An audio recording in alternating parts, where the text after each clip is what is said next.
Bonjour et bienvenue sur Avant j'étais prof, le podcast des enseignantes et enseignants qui ont osé la reconversion.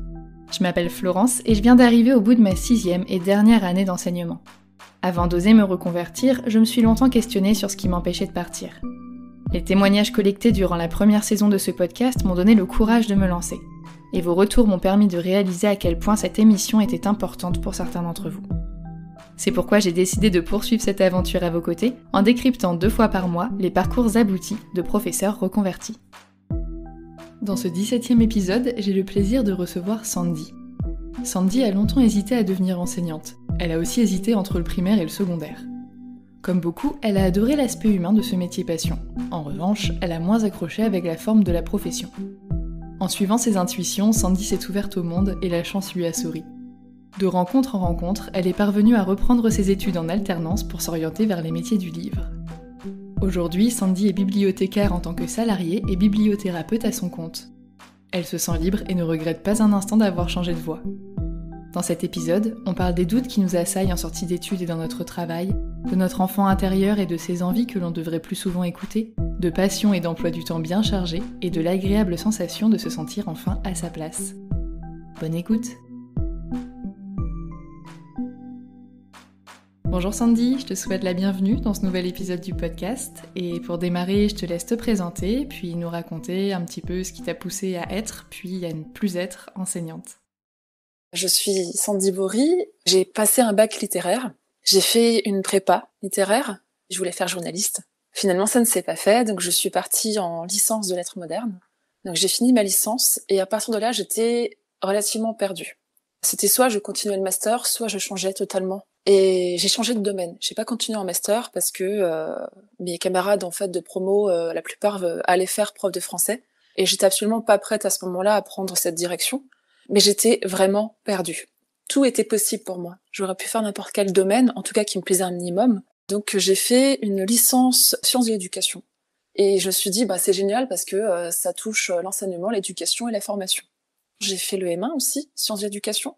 Et donc en M1, j'ai fait un stage, c'était avec des enfants malentendants, et donc ça m'a énormément plu, mais j'étais beaucoup trop sensible pour ce genre de métier. Finalement, je me suis dit non, je peux pas continuer, il faut que je fasse autre chose. Pour la seconde fois de ma vie, j'étais perdue, et je me suis dit, je crois que je vais faire enseignement. Là, il le faut, parce que les années passaient, parce que je voyais ceux qui avaient fait la L3 sciences d'éducation comme moi, qui n'avaient pas continué en M1, étaient partis en M1 à l'ESP. Bon, ça s'appelle plus comme ça, mais voilà, enseignement UFM.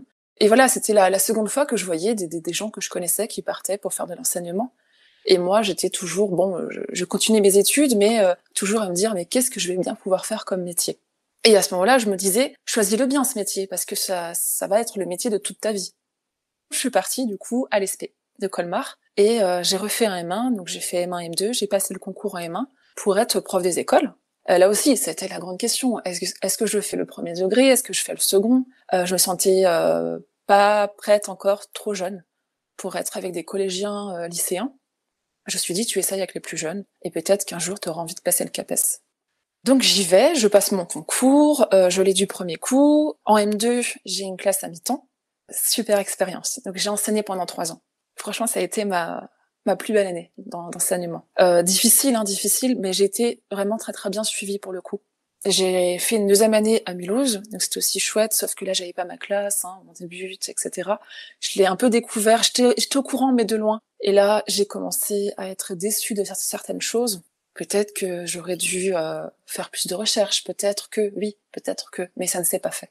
Et j'ai découvert qu'on était moins suivi, j'ai découvert que il fallait que j'achète ma propre poubelle, ma propre horloge, ce genre de choses. Et d'autres choses comme ça. Et ça n'a pas l'air d'être très important à chaque fois, mais ça vient s'accumuler et ça vient créer une gêne. Et là aussi, comme je disais avant, c'est toujours une question de personnalité. On a nos propres limites. Qu'est-ce qu'on peut supporter? Et à ce moment-là, moi, je pouvais largement le supporter parce que j'étais pleine de bonne volonté et surtout, je me disais qu'avec chaque équipe éducative dans une aussi grande école, tout est possible. Ça demande beaucoup de passion, de motivation, de temps, de sacrifice, mais on peut déplacer des montagnes. J'avais vraiment ce cliché en tête. Donc il a fallu que je lâche certaines choses que j'avais imaginées, que j'avais peut-être même fantasmées. Et donc j'ai lâché au fur et à mesure. Et puis ma troisième année, je pensais pas que c'était la dernière, enfin que ça serait la dernière. Je me suis retrouvée dans une école de village. Bon, plus de route, là, c'était pas embêtant, mais une école de village, je savais même pas que ce village existait près de Mulhouse, bref. Et j'ai pleuré. J'ai pleuré quand j'ai su. Donc c'était avant l'été, hein, quand on apprend où est-ce qu'on va être placé, et j'en ai pleuré parce que à un moment donné, j'ai quand même fait des longs remplacements et j'étais bien. Et quand je me suis retrouvée donc à la rentrée dans cette école de village, j'avais des CP. Bon, c'était ma première expérience en CP, mais pour moi c'était un double défi. Quand je suis arrivée, les parents m'ont regardé, ce que j'avais pas ressenti les 2 autres années, m'ont regardé comme si j'avais 18 ans, quoi, ou comme si j'étais une adolescente. J'avais l'impression d'être tellement jeune et de ne pas être crédible. Mais j'avais déjà eu des petits soucis, en fait, j'avais eu des petits problèmes de santé. J'avais été un peu absente sur un remplacement et l'inspectrice m'avait fait le reproche. J'avais été absente 2-3 fois. Pourtant, j'avais les arrêts maladie, donc j'avais rien sur la conscience. Et à chaque fois, j'essayais de laisser quelque chose dans un coin sur le bureau ou dans un casier pour le remplaçant de la remplaçante, quand c'était à moi d'être là. Mais il n'y avait pas de remplaçant pour me remplacer.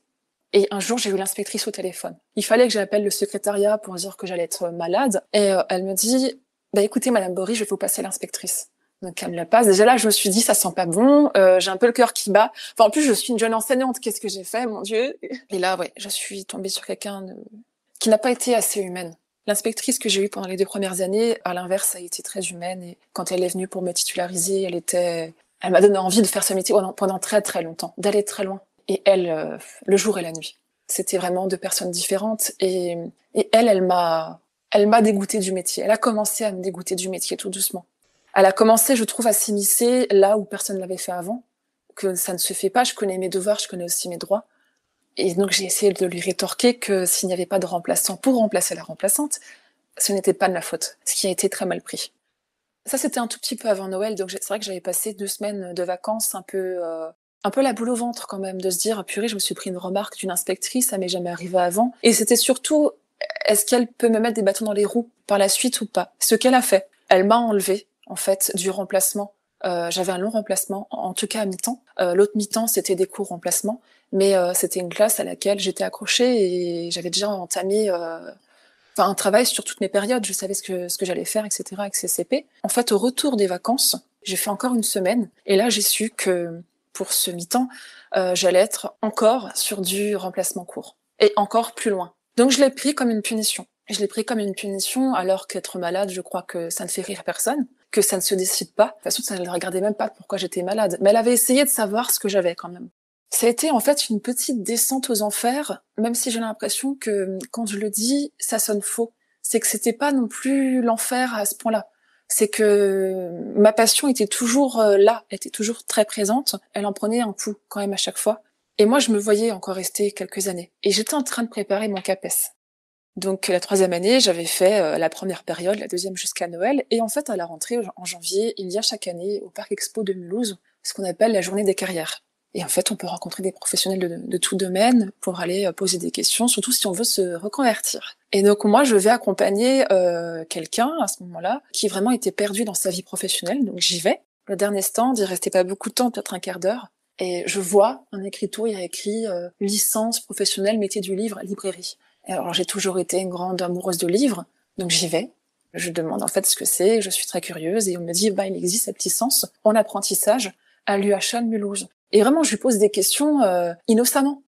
Et je lui demande par rapport à l'apprentissage, je dis oui, mais c'est jusqu'à 25 ans. Moi, je crois que j'allais sur mes 27. Donc c'est mort pour moi. Elle me dit, non, à partir de la rentrée de septembre 2018, le Grand Est a décidé de pousser l'apprentissage, en tout cas de le faire commencer à 30 ans. 2e signe, je dis non mais c'est pas possible, je rentre dans les critères, c'est impossible. Elle savait que j'étais enseignante et elle avait vu à ma réaction en fait que là, il s'était passé un truc. Il s'est passé un truc. 2 jours plus tard, donc je contacte la personne qui est la directrice de la licence et là je lui pose des questions. Là, j'ai enclenché quelque chose. Je suis toujours enseignante, il y a aucun problème, parce que je vais finir l'année jusqu'à juillet 2018, et j'ai mis un bon mois, donc on arrive déjà à mi-février. J'ai mis un bon mois à me dire, et maintenant t'es au courant de tout ça, qu'est-ce que t'en fais?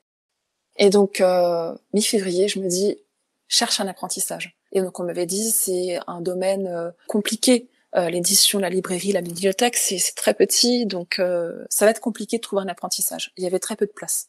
Donc je cherche et j'ai trouvé un apprentissage début avril. C'était une semaine avant de pouvoir rendre mon dossier à l'université. Et que si je le rendais pas, en fait, j'avais pas de chance d'être prise dans la promo. Et il y avait 20 places dans cette promo. Donc c'est vraiment pas beaucoup de monde. Et j'ai trouvé vraiment une semaine avant. Je suis passée par toutes les phases, par toutes les émotions. J'avais pas encore posé ma démission. Mais quand j'ai eu le document qui disait que j'avais signé que oui, j'avais une promesse d'apprentissage à la rentrée 2018, quelques jours après, j'ai posé ma démission. Il y avait toutes sortes de réactions, ce que je comprenais. Il y avait « mais vas-y, fonce ». Les autres, c'était si seulement je pouvais être à ta place. Qui était dans une autre situation, vraiment pour rester pragmatique, qui avait des enfants, je n'en ai pas. Donc c'est vrai que ce que je vais gagner, en fait, je vais pas le dépenser pour mes enfants. J'avais juste un prêt de voiture à ce moment-là. C'est vrai que financièrement, ça a été peut-être un peu plus facile pour moi, j'en avais conscience. De février à avril, plein de choses se sont passées en moi. J'ai rencontré des personnes dans le monde du livre, etc. J'ai beaucoup discuté, forcément. 4-5 jours plus tard, je reçois mon recommandé et en fait, ça a été accepté, quoi. Et tu le demandais pour le 1er septembre de l'année qui suivait. C'est ça. Le 31 août, en fait, c'était mon dernier jour. Et je commençais mon apprentissage en librairie. Donc, j'avais trouvé une librairie spécialisée dans le 9e art qui s'appelle Tribule, Canal BD Tribule. Au 1er septembre, je commençais en tant que libraire apprenti. Et vraiment, c'était l'histoire d'une rencontre. Et je me dis que souvent, ça commence comme ça. Ça se passe comment quand t'es en apprentissage ? Est-ce que t'es rémunéré ? Est-ce que c'est, je sais pas, une semaine ? Ou est-ce que c'est un mois ? Ou c'est comment entre la partie cours, on va dire, et la partie pratique, comment est-ce que ça se construit ? Donc pour cette licence, c'était cours les lundis, mardis. Et le reste de la semaine, j'étais en entreprise. J'étais en librairie. Et j'étais payée un peu plus de 900 €.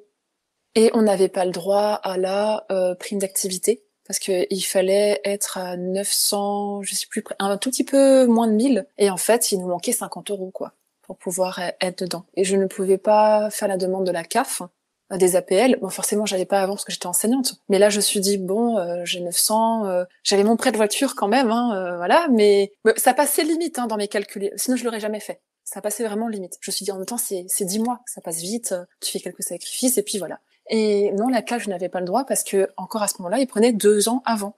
Et j'étais enseignante. Ah oui, c'est vrai, ouais. Quand je l'ai appris, je me suis encore sentie punie.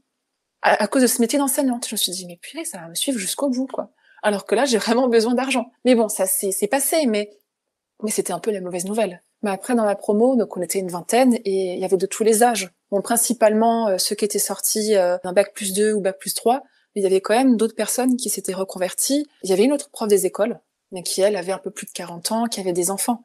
Et elle n'avait pas d'apprentissage, elle avait un stage. Ah, tu peux choisir l'apprentissage ou le stage ? Alors oui, pour cette licence, tu avais l'apprentissage ou le stage. C'est vrai qu'on me l'avait dit, mais moi, quand on m'a dit c'est un stage, j'ai occulté, moi ça m'intéressait pas. En fait, s'il n'y avait pas d'apprentissage, je n'aurais jamais fait cette licence. Pourquoi ? Parce que j'avais pas assez d'économie pendant 1 an pour pouvoir vivre, en fait, sereinement. Ok. Le stage, donc, est non rémunéré ? Ou très peu, j'imagine ? Ouais, il fallait quand même que... Alors le stage, oui, c'était... En plus, je crois que tu es rémunéré quand tu dépasses un quota de semaines seulement. Je crois que quand tu es en dessous, tu n'es pas rémunéré. Donc je crois qu'il y en a qui étaient sous le quota, qui n'étaient pas rémunérés. Mais certains étaient relativement jeunes encore pour avoir de la bourse, par exemple. Bon, c'est pas énorme. J'ai été boursière, mais voilà. Et là, oui, pour moi, c'était l'apprentissage ou rien du tout. Donc quand on m'a dit que c'était jusqu'à 30 ans, ça a été une chance. C'est une porte qui s'est ouverte. Et après, la recherche de l'apprentissage, ça a été horrible. Mais vraiment horrible. Voilà, ça me questionnait aussi. Comment est-ce qu'on trouve un apprentissage ? Ça a l'air hyper compliqué là pour les étudiants actuellement. Du coup, je me demande comment ça se passe en plus en reconversion. Donc j'ai mis plus de 2 mois à chercher un apprentissage. En plus, ça s'est fait un peu février. J'avais pris cette décision, je te disais, entre janvier et février, j'avais pris cette décision de c'est bon, go, j'y vais. Il faut que je cherche un apprentissage. Enfin, j'étais en accord avec moi-même de me dire, si tu trouves quelque chose et que ça va jusqu'au bout, si tu es accepté par l'université, tu peux potentiellement démissionner. Rien n'était sûr. Je me suis dit peut-être que tu fais tout ça pour rien. Et je l'ai pas fait pour rien, mais quand même. J'ai cherché partout où je pouvais en Alsace. J'ai été à Strasbourg. Donc moi j'habite Mulhouse, j'ai fait forcément tout Mulhouse. Là, en fait, la toute première librairie que je souhaitais, c'était Tribule. Parce qu'ils faisaient aussi salon de thé. Ils avaient ouvert 2 ans. Alors ils existaient depuis très longtemps, plus de 10 ans, mais depuis 2 ans, à ce moment-là, ils avaient un salon de thé. Et moi, ça m'intéressait forcément comme concept. Je m'étais même dit, peut-être que plus tard, tu pourrais faire une librairie salon de thé. Ils m'ont répondu rapidement, mais en disant, il faut quand même qu'on réfléchisse entre nous, parce qu'ils avaient eu en fait une mauvaise expérience avec une autre apprentie. Et donc, de février à avril, j'ai pas eu de réponse. Mais je les relançais toutes les semaines. Hein. Moi, j'ai rien lâché. Hein. Toutes les semaines, je les appelais. Oui, bonjour, c'est Sandy. Est-ce que vous avez une réponse pour ma demande d'apprentissage? Et j'ai eu une réponse en avril. Une semaine avant, au moment où je devais déposer mon dossier, j'ai eu une réponse. Alors j'y suis allée, j'ai eu un rendez-vous cette fois. Et le responsable, à la fin du rendez-vous, il me dit « Ok, c'est bon, on te prend ». Mais entre-temps, j'ai passé des entretiens où c'était compliqué, où il a fallu attendre la réponse et c'était non. Et Tribune, j'ai tellement cassé les oreilles avec mes appels. Bon, une fois par semaine, ça va quand même, que ils m'ont dit par contre on te prend parce que t'es coriace, hein, parce que tu as beaucoup insisté. Pour eux, c'est vrai que c'est aussi gage de qualité, quoi. Quelqu'un qui continue d'avoir envie après tant de temps, Oui. y a peu de chances que ce soit quelqu'un qui finalement se laisse vite derrière, quoi. Ça m'a servi, ça. En fait, j'ai commencé à créer un réseau. Il y a des personnes que j'ai rencontrées, même des artistes qui sont toujours dans mes contacts. Pour la suite, même pour la vie personnelle, enfin, c'est toujours enrichissant en fait d'avoir des contacts, de connaître des gens qui apprécient un domaine qui toi te plaît aussi. Tout à fait. Tu ne peux que apprendre en fait. Tout à fait. Et à la fin du coup de cette alternance, tu valides donc ta licence. Oui. Et tu trouves ton CDD, ton premier CDD. Et comment est-ce que tu trouves ce CDD? Est-ce que tu postules comme on postulerait pour des boîtes privées, genre, je sais pas, tu vas sur LinkedIn ou tu pars déposer des CV là où t'as envie de bosser, ou comment est-ce que ça se passe? Ou est-ce que t'as déjà des contacts, justement? Contacts et rencontres, une fois de plus. Et de la chance. J'étais au Forum du Livre de Saint-Louis, avec Tribune, justement. Donc c'était 2 mois plus tard, j'avais ma licence, j'avais mon diplôme. C'est tout un week-end et moi je suis un peu tendue parce que est-ce que les gens vont venir sur le stand, est-ce qu'on va bien vendre, etc. J'étais un peu attendue au tournant. Et puis j'ai cette amie qui est devenue ma collègue, qui est passée, qui venait parce qu'en fait c'était Huningue, la bibliothèque, mon premier poste, c'était Huningue. Huningue est à côté de Saint-Louis. Donc elle venait à l'événement. Elle venait pour rencontrer justement des auteurs, démarcher peut-être des conteurs, des conteuses, etc. Et elle est venue avec sa collègue qui partait à la retraite à la rentrée. D'accord. Oui, je vois où tu vas en venir. Voilà. Et elle me dit, Sandy, je te présente cette personne. Et elle me dit, tu sais qu'elle part à la retraite. Et elle me regarde comme ça avec insistance, avec un grand sourire. Je dis, oui. Et tu veux en venir où? Elle me dit, eh ben, si tu ne restes pas en librairie, tu pourrais avoir son poste. Moi, je pourrais en parler à mon responsable, etc., etc. Et donc, c'est comme ça que ça s'est fait. C'est un peu la reine de la bonne rencontre, en fait. Mais oui, c'est vraiment... J'ai quand même vécu des choses, des doutes, etc., bien sûr, mais c'est de la chance, mais... Ouais, de la chance, des rencontres, où c'est plutôt fluide. Ça a été fluide, on va dire. Et à ce moment-là, tu étais rémunérée à peu près à quelle hauteur? Un peu plus que le SMIC, en catégorie C. Alors, en réalité, le concours, je disais avant que je ne l'ai pas passé, mais c'est vrai que quand je suis arrivée, forcément, j'ai dit, écoutez, moi, je suis prête à passer le concours. Et à l'entretien, je voyais qu'ils prenaient des notes et je me suis dit, c'est sûrement un bon point. Forcément, j'ai donné la bonne réponse parce que ça montre qu'on est motivé, qu'on est prêt à rester dans ce métier. Et j'étais motivée, en effet. Et là, on me dit, oh là, par contre, tout doux, ce sera pas pour tout de suite. En fait, il n'était pas prêt à ouvrir mon poste en catégorie B. Même des mois après, quand ma collègue donc était malade, je suis restée pendant des mois et des mois seule. Tout ce que je faisais, c'était limite du A. Même pas limite, hein. La plupart, c'était du A. Je gérais totalement la bibliothèque. Même si elle était petite, mais je la gérais.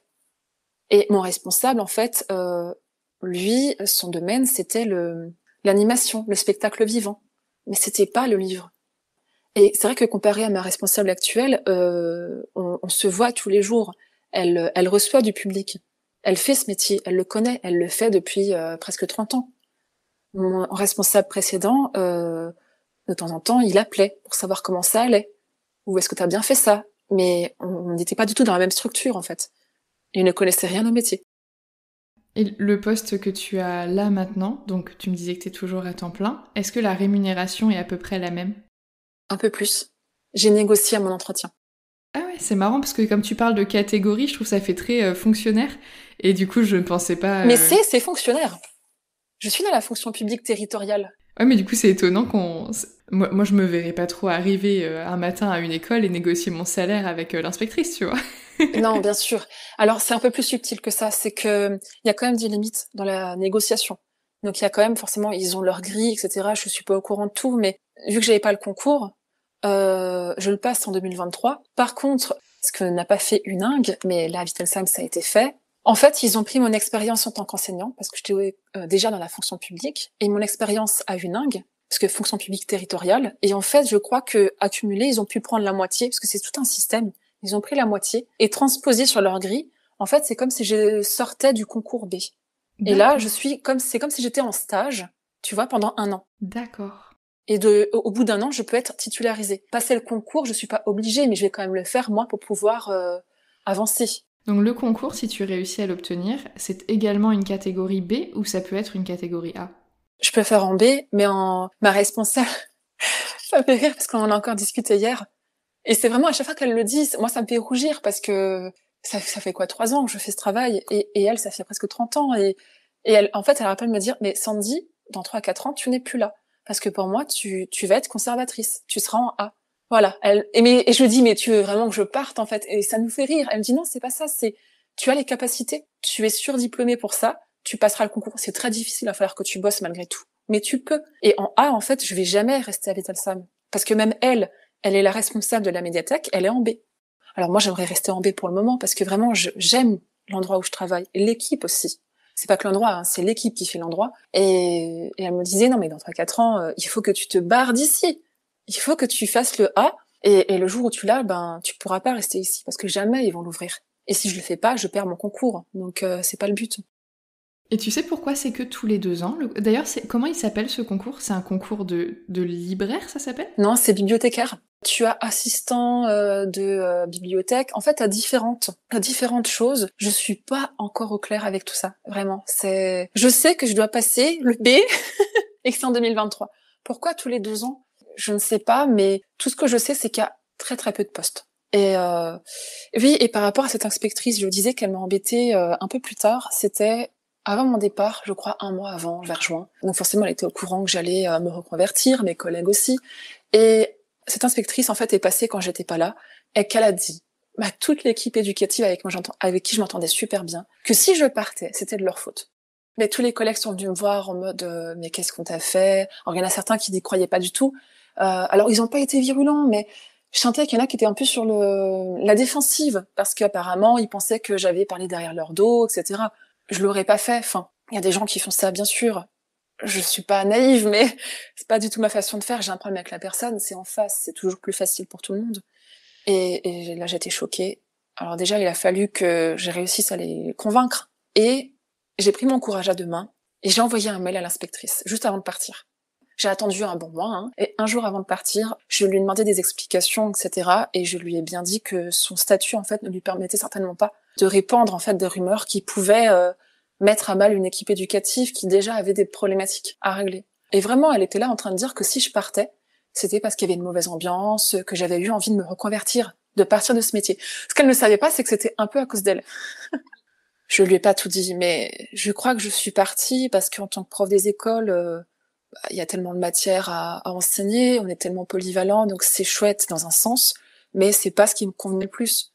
Sinon, je n'aurais pas commencé à travailler le CAPES pour être prof de français, et c'était vraiment le français, ou en tout cas là où il y avait de la créativité, donc les arts, la musique que j'aimais enseigner. Donc c'est vrai que quand j'ai appris qu'il était peut-être possible de faire un métier où il y a des livres, oui, voilà, ça a été une évidence à ce moment-là. Du coup, quand j'ai commencé à Tribule, j'avais forcément cette crainte de est-ce que je vais regretter? Est-ce que maintenant je vais m'en mordre les doigts ou pas?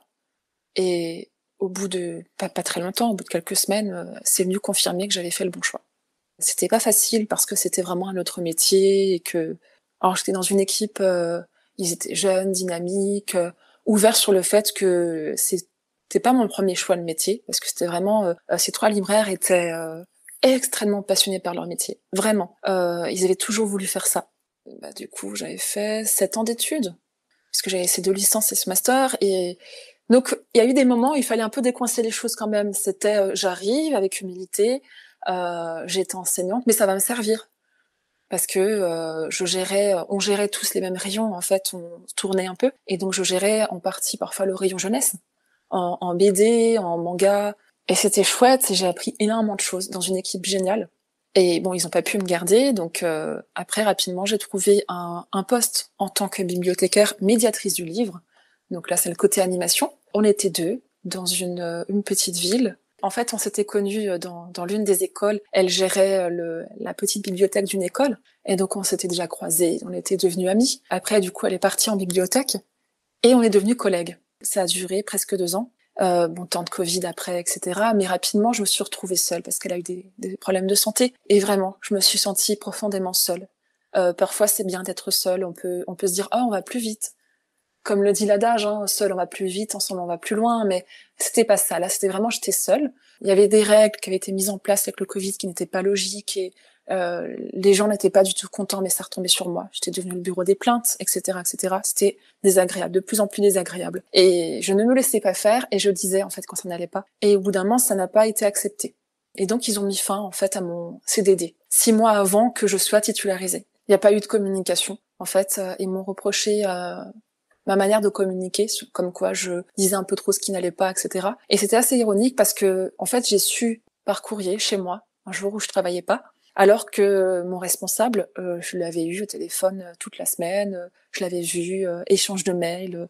C'est lui qui avait pris la dernière décision. Et non, ça a été par courrier. Donc ça aussi, je leur ai dit, c'est quand même assez ironique, là aussi, on manque d'humanité. Je suis très accrochée, en fait, à l'humanité. Peut-être un peu trop, parfois, mais voilà, je fais des compromis, mais souvent, en face, il en manque terriblement. Et donc, je me suis retrouvée 3 mois et demi au chômage. Ça a été compliqué pour moi. J'ai eu du mal à l'accepter. Parce que j'étais en train de fêter mes 30 ans au moment où j'étais au chômage et c'est vrai que je me suis dit, purée, on se croirait dans un téléfilm, c'est la fille qui n'a plus de travail qui fête ses 30 ans. Et maintenant, qu'est-ce qui se passe? En fait, entre-temps, je me suis inscrite à un master de littérature de jeunesse et que ça me prenait déjà du temps avec la mémoire. Et je me suis dit, le concours, ce sera, en plus c'est tous les 2 ans, etc. Je me suis dit, ce sera pour 2023. Et ça va être pour 2023. Donc 3 mois et demi où je l'avais là aussi en travers de la gorge, mais bon, j'en ai profité pour rebondir.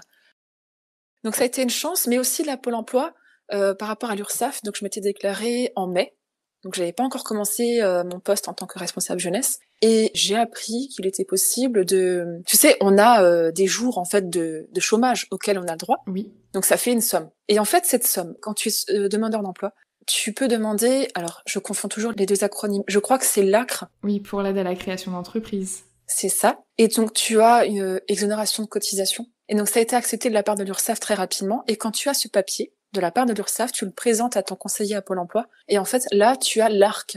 Et ça te débloque en fait 45% de ton montant total de chômage. Et c'est 45%. Donc moi, j'ai eu le droit à presque 10 000 euros. Et en fait, c'est divisé en 2. Donc j'ai eu presque 5 000 euros fin juin. Et je vais avoir 6 mois plus tard, donc vers janvier, je vais avoir la deuxième partie si je peux prouver que mon entreprise existe toujours. C'est génial. En fait, j'ai le nez là-dedans en ce moment, parce que, donc on en parlait tout à l'heure, moi j'ai opté pour la dispo parce que dans mon cas, c'était une dispo pour suivi de conjoint et chez moi c'est accepté dans la journée en fait. Donc je me suis dit je vais demander ça, comme ça je suis sûre qu'en septembre j'y retourne pas, c'était vraiment ma préoccupation. Alors qu'une démission, on en parlait tout à l'heure, ils peuvent te donner un rendez-vous pour savoir pourquoi tu pars, te demander de rester, pas t'accepter, etc.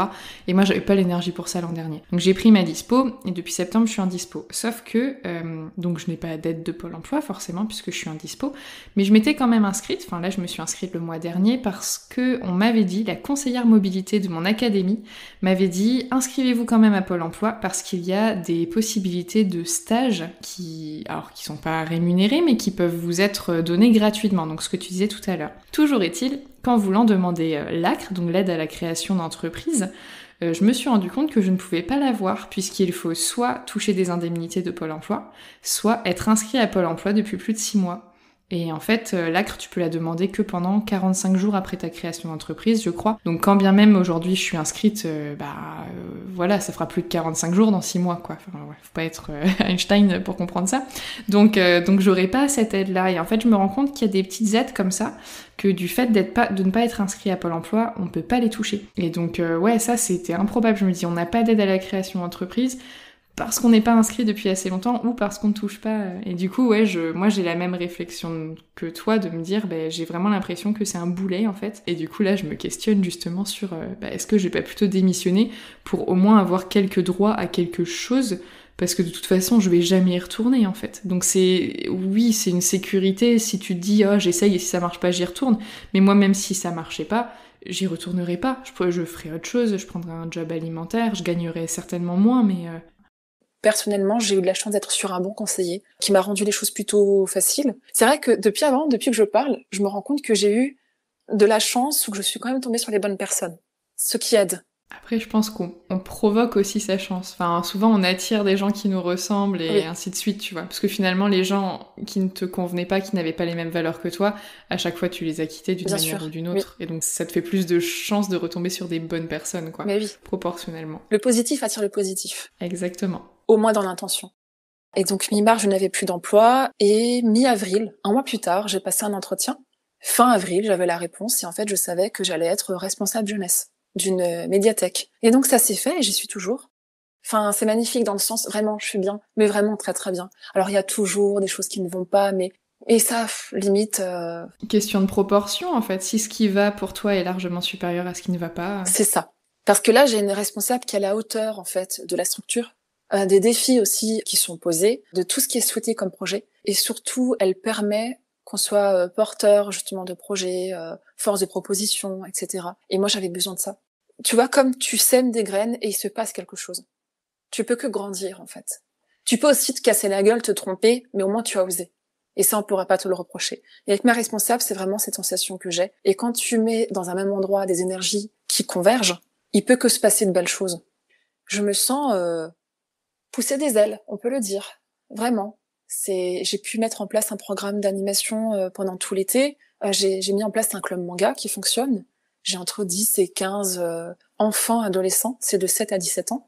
C'est une manière pour moi de les faire venir et pour le moment ça semble fonctionner. Je mets des choses en place. Et donc ces 3 mois et demi où j'ai été demandeuse d'emploi, j'en ai profité. En fait, j'ai appris qu'il était possible de se faire payer des formations par Pôle emploi. Donc j'en ai profité et en fait j'avais déjà quelque chose derrière la tête. J'avais découvert le livre de Régine Détambel, qui est romancière depuis des années, qui a été kiné pendant 30 ans. Elle a écrit un essai en 2016 chez Actes Sud qui s'appelle « Les livres prennent soin de nous ». Et c'est la bibliothérapie créative, ou comme elle appelle, la bibliocréativité. Quand j'ai lu cet essai, qui est très court, c'est vraiment une mine de pépites. C'est-à-dire j'ai commencé la lecture de ce livre, j'ai souligné, honte à moi, mais j'adore ça, parce que c'est ma manière de les faire vivre pour certains. C'était vraiment devenu un outil de travail. Je sentais qu'il se passait un truc avec ce livre. Et je soulignais limite tout. Je me suis dit, c'est pas possible, il faut que j'arrête là, je vais souligner tout le livre. Et donc j'ai voulu aller voir qui était cette personne plus en détail. Elle avait un site et donc elle proposait des conférences, etc. Et j'ai vu qu'elle proposait des formations de bibliothérapie. Et donc je me suis lancée. Je l'ai contactée et assez rapidement, en fait, j'ai été formée par cette personne à la bibliothérapie créative parce qu'il y a d'autres formes. Il y a imaginale, intuitive, il y a aussi une forme de prescription, ce qu'on va retrouver plus aux États-Unis, en Angleterre, etc. Déjà, moi, je ne connaissais pas le terme de bibliothérapeute. J'avais une idée vague de l'art-thérapie. Je connaissais aussi l'équithérapie avec les chevaux, mais voilà, grosso modo, moi j'imaginais les gens qui colorient des mandalas et du coup ça les apaise, ou avec de la musique, j'imaginais à peu près. Bibliothérapie, je l'ai vraiment découvert par toi, mais alors là, du coup, tout ce que tu me dis à la suite, je n'en ai jamais entendu parler. Mais il y a pas si longtemps, je connaissais pas. Ça a été une énorme découverte. Je me suis dit, purée, quand même, j'ai toujours lu des livres, je me suis intéressée à l'art-thérapie aussi, à la musicothérapie. Mais je me suis dit, mais ça sort d'où? En fait, j'ai fait énormément de recherches sur la bibliothérapie. J'ai découvert qu'il y avait une association francophone. Donc là, je fais partie du bureau. Et là, par exemple, par rapport à mon master en littérature de jeunesse, bon, cette année, j'ai un sujet, mais l'année prochaine, en M2, je vais, je pense, faire un mémoire à ce sujet. Parce qu'en plus, je dois faire un stage, parce qu'il y a un côté pratique. Je vais forcément utiliser mon poste en tant que responsable jeunesse. Tout est lié. Et donc, j'ai créé Penser à soi. Penser avec un A. Je sentais que j'étais capable de créer quelque chose à mon image, mais en même temps, j'en avais terriblement peur. Parce que j'essaie toujours de placer ce curseur entre eux. Il faut rester humble et pas trop prendre la grosse tête, mais en même temps, il faut se sentir légitime on a toujours à apprendre, bien sûr, mais tu as le droit d'exister. Penser à soi est né grâce à une formation payée par Pôle emploi. Et Régine Détambel, c'est moi qui ai payé la formation, mais après j'ai eu une formation d'animatrice d'atelier d'écriture avec le projet Voltaire et une formation pour être conteuse. Le conte a toujours été important pour moi. C'est une grande histoire d'amour. C'est vraiment un genre particulier qui m'a toujours suivi depuis que je suis enfant. J'en ai fait des séquences quand j'étais enseignante. En tant que libraire, j'ai beaucoup vendu. J'ai découvert qu'il y avait des contes muets, qu'il y avait des contes détournés. Vraiment tout un univers qui s'est ouvert à moi, surtout en tant que libraire. Parce que quand j'étais prof, c'était plus les contes traditionnels, ceux que je connaissais étant enfant au final. Et là, depuis que je suis bibliothécaire, forcément, c'est encore mieux. C'est encore mieux. Et puis, on peut avoir des formations. En tout cas, à la Bibliothèque d'Alsace, vu qu'on a un festival autour des contes chaque année, qui s'appelle le festival VOLP, c'est Vos oreilles ont la parole. Ça dure environ 2 semaines et on a des formations gratuites qui sont proposées autour des contes. C'est 1 journée ou 2 jours, mais ça nous permet en fait de rencontrer des pointures dans ce domaine. Mais après, penser à soi, c'est du secondaire, c'est à côté, c'est de temps en temps. J'ai pas forcément à tout prix envie que ça devienne grand. Je laisse en fait penser à soi, vivre sa vie. Si c'est les gens qui viennent vers moi et que je suis pas sur les réseaux pendant quelque temps, ça ne me dérange pas. Avec penser à soi, t'es en tant que auto-entrepreneuse ? Oui. Ok, et quand tu es à la bibliothèque, tu es employée à plein temps ou tu as un temps partiel ? Je fais du 36 heures. D'accord, ok, donc t'es à plein temps et t'as 2 activités... Voilà, donc je suis à 36 heures, j'ai pensé à soi à côté, j'ai mon master, je suis présidente d'une association culturelle qui s'appelle Culture Sauvage, on a un site depuis 1 an, donc on va chroniquer des lectures, ou on va essayer de couvrir des événements. Je suis rédactrice pour la revue Sœur, la revue de poésie qui sort tous les 3 mois, donc on est une équipe de 7 personnes. Depuis quelque temps, je suis aussi chroniqueuse pour Missive, l'association des lectures féministes. Je suis militante féministe chez nous toutes. Enfin, tu vois, c'est toute une organisation, vraiment, qui est millimétrée. Tes journées, elles durent 72 heures à toi ou... Je suis un peu jalouse, non, là. J'aimerais bien qu'elles durent 36 heures, tu vois, mais... Est-ce que t'as des journées types ? Comment ça s'organise ? Qu'est-ce que tu fais de tes journées ? Tellement de choses, toutes très passionnantes. Déjà, je prépare des activités que je mets en place chaque semaine. Donc, je prépare mes séances du club manga. J'ai l'écriture créative, j'ai l'écoutoir. L'écoutoir, c'est pour les enfants qui aiment écouter des histoires. C'est par tranche d'âge, donc il y a les petites oreilles, les moyennes oreilles et les grandes oreilles. Forcément, oreilles avec un Z, sinon c'est pas rigolo. J'ai la bibliothérapie créative. En dehors de ça, j'accueille des classes. Du coup, il y a toujours ce rapport encore avec les enfants. J'accueille des classes, je fais des lectures offertes. J'ai un enseignant de CM1 qui m'a demandé de l'aider à participer au concours. C'est les champions de la lecture à voix haute. Voilà, je vois quand même pas mal de monde. J'essaie de créer des partenariats. Avec l'école de musique, j'ai créé un partenariat. On va faire des concertoires de Noël. Donc, il y a des élèves, en fait, qui vont présenter un morceau. Et entre, en fait, des participants qui seront venus à l'écriture créative. On va écrire un texte autour de l'hiver, de la nature. Et en fait, il y aura un instrument qui passera, la lecture d'un texte, etc., etc. À partir de janvier, on va commencer un podcast. Oh, trop bien! Qui s'appelle Vite un podcast, mais vite parce que c'est le début de Vitalsheim. Voilà, donc on va enregistrer un bout de club lecture à chaque fois. On va poser une question, on a un thème pour chaque mois. Il y aura la valise à histoire de Jean-François, notre collègue. Il y aura une partie bilingue parce que Simone c'est une pointure en bilingue, allemand-alsacien, enfin tout ça. On travaille sur ça. Je fais des chroniques lecture. Je gère le fond, donc je vais choisir les livres, les récupérer, je vais les indexer, je vais les cataloguer, les équiper, etc. Qu'est-ce que je fais encore? Mais tellement de choses. En fait, j'ai quand même une telle liberté que je n'ai jamais eue. Là, je suis en train de préparer, on va recevoir des sacs, des tote bags en coton, où on va mettre dedans des sélections, des livres surprises. On va juste mettre l'âge, la tranche d'âge et le thème, c'est tout. Donc là, je suis en train de préparer ça. Et voilà. Toujours dans les questions pratiques, est-ce que tu as autant de vacances qu'avant ou est-ce que tu en as moins mais que ça ne te dérange pas forcément? Parce qu'en tant qu'enseignant, on en a quand même un certain nombre. Je fais pas de blague. Alors, j'en ai moins et plus à la fois. J'en ai moins. En réalité, j'en ai moins, mais j'ai l'impression d'en avoir plus. Parce que quand j'ai des vacances ici, je peux pleinement me reposer. Ce que je fais au travail, c'est au travail. Je veux pas en ramener à la maison. Parce que je suis pas pressée par le temps. Avant, quand j'étais enseignante, j'étais de selle, et ça c'était un choix. Je n'ai jamais utilisé de manuel. Je préparais tout, je plastifiais tout. J'inventais aussi des activités. Je faisais beaucoup d'ateliers tournants, etc. Et ça me prenait toutes mes vacances. Je n'ai jamais autant travaillé que quand j'étais enseignante. Parce que tu vas à tel endroit te promener, une feuille morte peut devenir... Une couronne de l'automne. Oui, le support d'une activité entière. Enfin, oui. C'est ça. Mais toute la vie, en fait, peut devenir support à enseigner.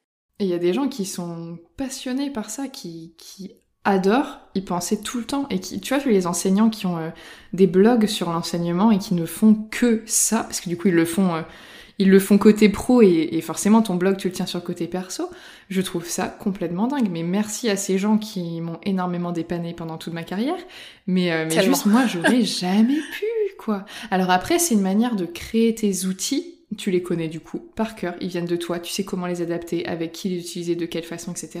Et le fait de les poster, de les mettre de façon blog et de les partager, ça va amener aussi une discussion autour de ça, donc tu peux encore les améliorer. Et puis ouais, quand tu partages quelque chose, souvent il faut souvent que ce soit parfait pour le partager. Donc en fait, tu vas vraiment jusqu'au bout des choses. Mais c'est quelque chose que tu ne fais pas que pour toi. Déjà, nous, juste gérer son métier d'enseignant, ça prend du temps. Alors quand en plus tu partages tout ce que tu fais, moi je suis admirative de ces personnes, quoi. Enfin, et j'ai une question hyper basique. Tu vas peut-être me rire au nez. Quelle est la différence concrète entre un libraire et un bibliothécaire ?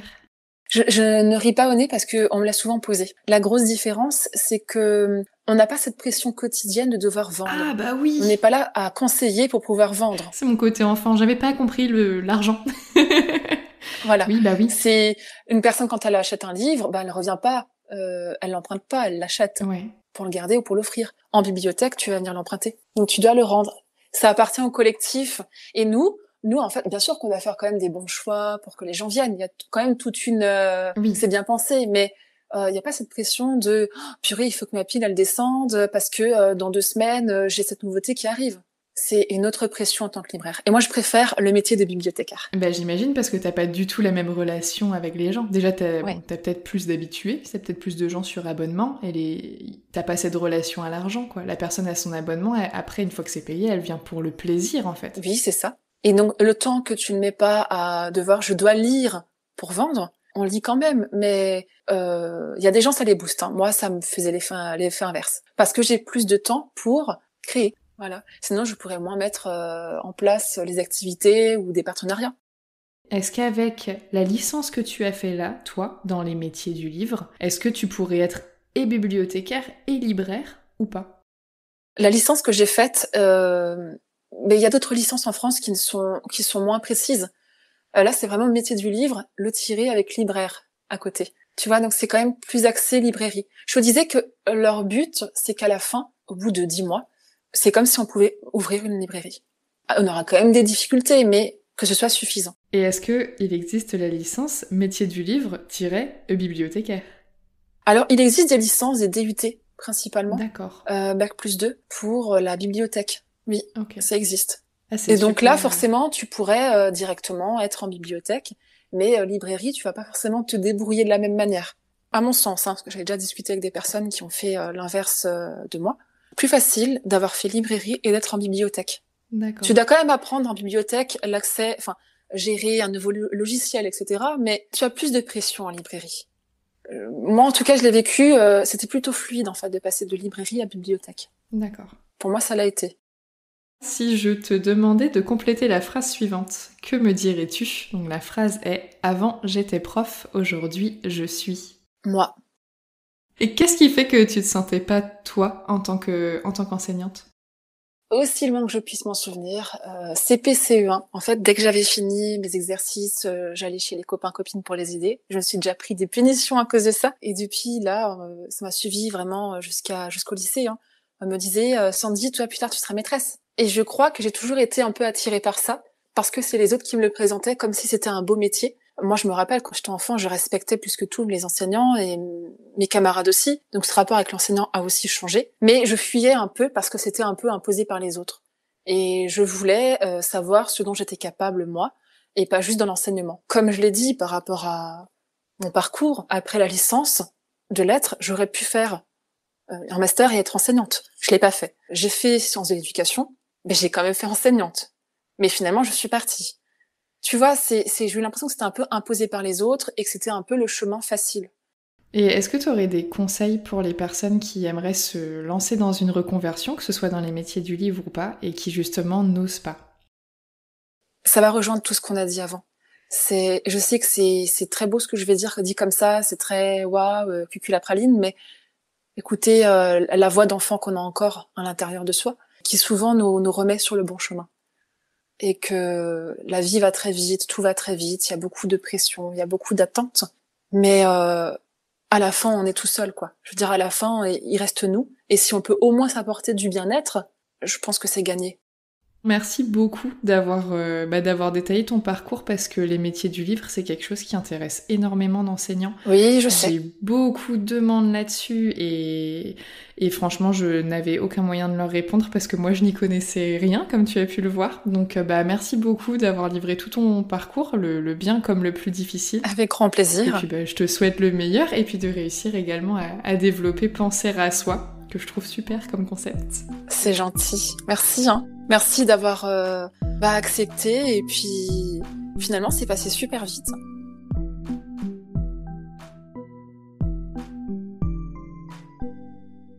Merci d'avoir écouté ce témoignage jusqu'au bout. S'il vous a plu, n'hésitez pas à vous abonner au podcast pour ne rater aucun épisode. Pour qu'il gagne en visibilité, vous pouvez le noter et le commenter sur votre application d'écoute favorite. Ça prend seulement quelques secondes et ça aide le podcast à grandir.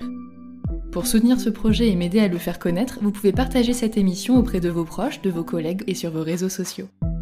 Sachez également qu'il est à présent possible de soutenir le podcast financièrement sur Tipeee, une plateforme de financement participatif dont vous trouverez le lien dans la description. Un grand merci à Cybelle qui a participé à la cagnotte ce mois-ci et dont le livre m'accompagne chaque soir avant d'aller dormir. Retrouvez l'actualité du podcast sur Instagram et Facebook @avantjétéprof, ainsi que tous les sujets abordés dans la description de l'épisode. À bientôt!